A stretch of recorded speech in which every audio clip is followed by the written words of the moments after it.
aku pergi syuting.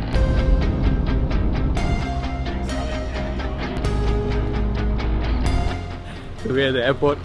We're gonna pick up Nick Johnston and Aaron Marshall for tonight's guitar cleaning in Aswara.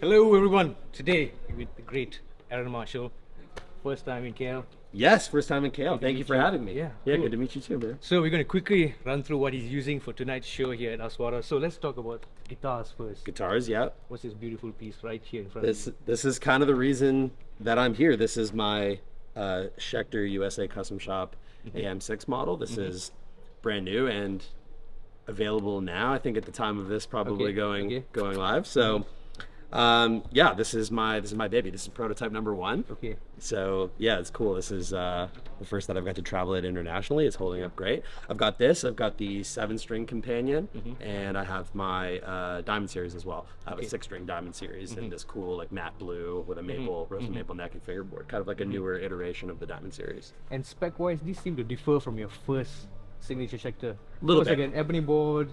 Was it a bit more of an arch top on that one? Arch top, Yeah. Wenge neck, ebony board, yeah. Yep. The matte blue one I'm describing, which is kind of featured over here on the stage as well. This guitar is relatively similar to that. It's also a basswood body, but instead of the Wenge neck and the ebony board, it's a roasted maple neck and fingerboard, which is probably more aesthetic on that guitar than anything, because I do Not really... about not about tone wood. Yeah, I mean, there's definitely a difference in sound. I think when you pair a basswood body with a Wenge neck and you swap that out for maple, there's going to be some difference for sure. This one is Alder body Okay. and Alder roasted maple neck and fingerboard. So only 2 materials on these guitars. Really, really simple. yes.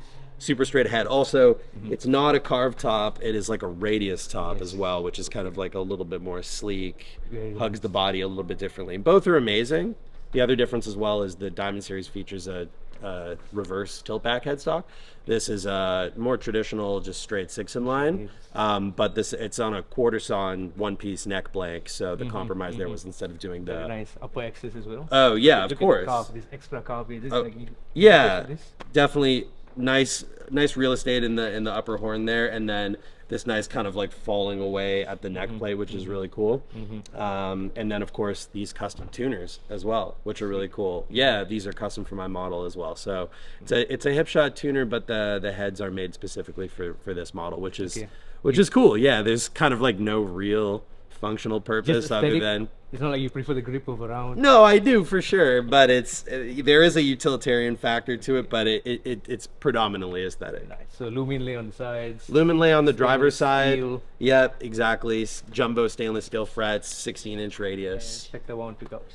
Yes, my signature pickups. This is the Solstice and Equinox bridge and neck pickups from the Schecter USA Custom Shop, wired to a 5-way, and we spent a bunch of time on these. There's some really unique magnets going on as far as the pairing between both of them, Alnico 8 and Alnico 6. Okay, that's unique. Which is cool, yeah, really cool, and they sound amazing. Any specific reason why you went for that magnet combo? 8 is like a really muscular take on like a hot rodded PAF kind of thing. Has a little bit more meat in the lower mids, and it's like a little bit more. I don't know. At 14K output, it feels like it's got probably more output than, yeah, I mean, I can kind of illustrate a little bit. Actually, here we go. Really clear.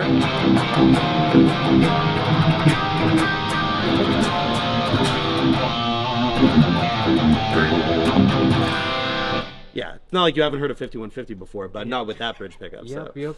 That ceramic kind of cut through, but... Little bit, yeah. Ceramic pickups tend to be a little bit more aggressive in my opinion, so I wanted to find something that was balanced, you know, has some good muscle to it, but still, you know, allows you to split and do all those kinds of things. So yeah, we see a floating trem without the bar.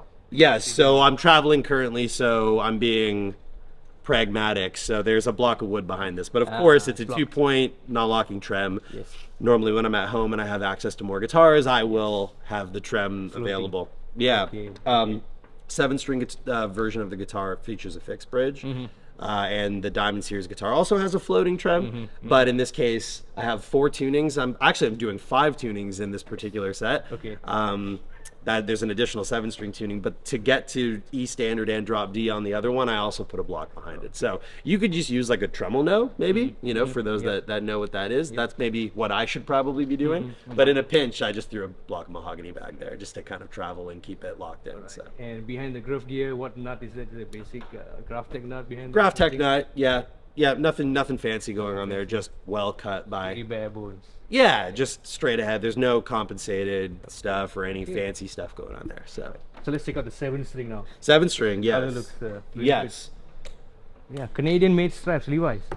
Yes, Levi's? the Levi's, yes. Levi's. Actually, these, funny enough, I used to work in a music store, and these particular straps are my favorite, and I couldn't find them for years. And then I met the rep from Levi's when we made our album at Sweetwater earlier this year, and They hooked you up. yeah, because they weren't even aware of those straps, and I showed them. I was like, "Do you still make these?" And they were like, "In fact, we do." So they dug a bunch up. Back in production currently? Or I think they make this strap. Yeah, we should probably put my logo on it or something. Yeah.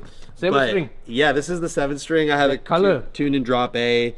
The pickups are the same, of course. They're my signature pickups. We've tuned the output a little bit for these, so a little bump on output up on the bridge pickup and with the neck as well. The color is called Sugar Coral. Just a nice Pantone as well. Features this hip shot, recessed. Okay, kind of like in the Keith Merrill model. Precisely, same bridge. Okay, yeah. same bridge. And yeah, it sounds something like this.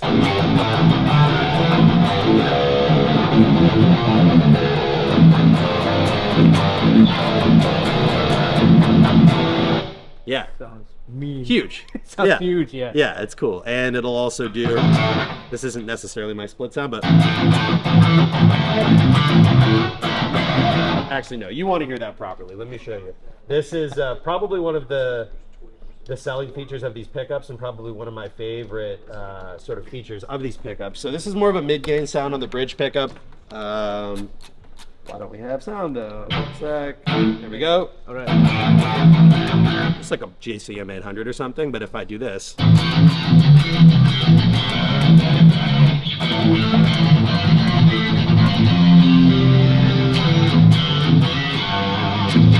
Yeah, and just the flick of a switch. Yeah,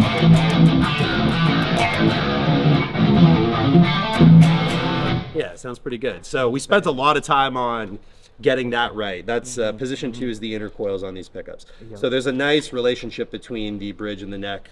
And yeah, it was really important to me to get 1 and 2 just perfect. So yeah, that's what's going on with the 7. What strings are you using here? The Dario NYXL. I use 9 to 46 in standard tuning with a low 62 for the A. This is a 26.5 guitar as well, I should also mention. 1 additional inch on the 7. Yeah. And you find it okay doing bending between the 25.5 inch scale going to 26.5? Yeah, 26.5 is a little bit cozier for me down a half step. Yeah. Which is why I chose to do that, because a bunch of the original material for intervals is in A flat, and there will be some more of that in the future, potentially lower. So, I mean, part of me has this, like, I keep thinking about this. I really love drop C. I'm kind of back there on the 7-string again, which feels really good.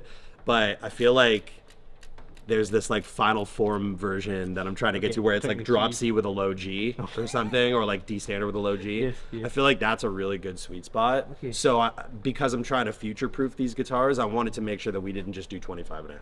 So it's 26.5. Yes, it's a little tighter in standard. I use 9s. That gets me by. It works great, you know, with the adrenaline of a live show. It's more than fine. But when you take this down a half step, that's when it really starts to open up, and I think that that's where it really starts to sing. You want to live. Yeah, because if I did 25.5 and then I started tuning down, I might run into some problems. So the idea is we didn't do a multi-scale on this one. Okay. So maybe in the future. who knows where? Yeah, who knows where that goes? But I thought 26.5 would be prudent for that, and I think.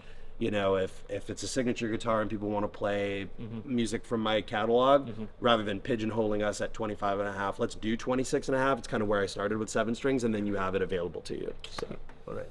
What cables you're running? Looks interesting. This is a Caulfield cable, I think. He's a guy in California. He makes these really nice cables. Yeah, it matches the USA 6, which is kind of cool. Exactly. I didn't bring a pink cable with me. I think it would be unrealistic to change cables per guitar. Yeah. And you run right into the fractal. Straight into a Fractal FM9, yeah, which contains one preset per song. I tend to just use scenes to get my various sounds, so I'm able to. So you essentially use the same tone that you recorded in the studio, bring it live? Is it the same tone? Not really, no. I could if I wanted to. We used the rhythm tone on the new record is the Rev Generator 120. Okay. All of those amps and its various channels, pardon me, that amp and its various channels do live in there. But my comfort zone for like a live rhythm is, just like a 5150. And I have I call it twang, which is just like a JCM 800. That's what I showed you before. So I can do that kind of thing. Chorusing on your stuff as well. Is it chorus? There is chorus on there, yeah. Even on those type of tones. That actually might be micro pitch shift, which I tend to do a little bit as well. For rhythm tones, I like to keep it kind of static. And then for lead tones, I'll tend to do a little bit of chorusing. There's also some stuff like this. Whoop.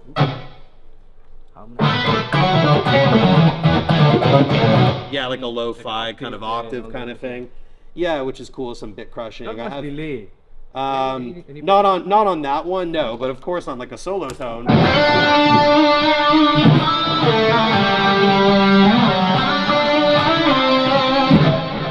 Yeah, a little bit of stereo delay, chorus, reverb, all that stuff. And pretty much just the 5150 and the JCM. No, for lead tones I'll use a Friedman HBE for the hot stuff if I want real cut, and if I want something a little more pillowy or a little more vocal or mid forward, I'll do the Soldano SLO 100.